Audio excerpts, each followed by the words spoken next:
Hi అండి, తెలుగు వంటింటి ముచ్చట్లకి స్వాగతం. మీ వీడియోలో simple and tasty aloo rice ఎలా చేసుకోవాలో చూద్దాము. ముందుగా ఒక 1/2 kg బంగాళదుంపలు తీసుకుని పెచ్చి తీసుకుని శుభ్రంగా వీడియోలో చూపించే విధంగా తరుక్కొని ప్లేట్లోకి ట్రాన్స్ఫర్ చేసుకున్న తర్వాత గిన్నెలోకి నీళ్ళు తీసుకుని శుభ్రంగా ముక్కలన్నీ కడుక్కుని మళ్ళీ ఒక ప్లేట్లోకి ట్రాన్స్ఫర్ చేసుకోవాలి.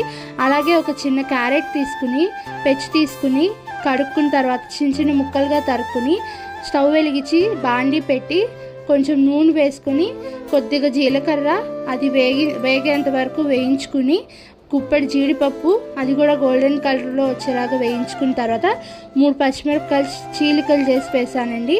అది కూడా వేగిన తర్వాత మనం ముందుగా తరిగి పెట్టుకున్న బంగాళదుంప క్యారెట్ని కూడా వేసి ముక్కలకి నూనె పట్టే విధంగా పైనుంచి కిందకి కింద నుంచి పైకి కలుపుకోవాలండి. ఇప్పుడు రైస్లోకి టేస్టీగా ఉండడానికి బిర్యానీ మసాలాస్ కూడా ఇప్పుడు నేను కొంచెం తీసుకొని అవి కూడా మిక్సీ పట్టుకుంటున్నాను అండి.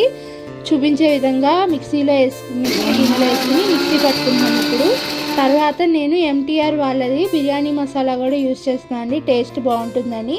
అది కూడా ఒక ప్లేట్లోకి వేసుకుని పక్కన పెట్టుకున్నాము.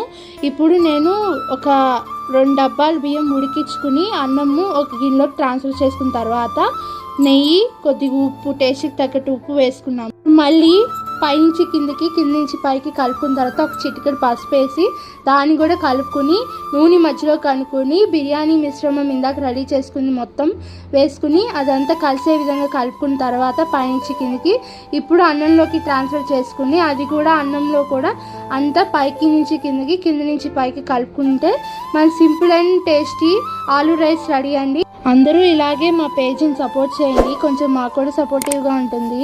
మన తెలుగు వంటింటి ముచ్చట్లు పేజ్ని ఫాలో అవ్వండి.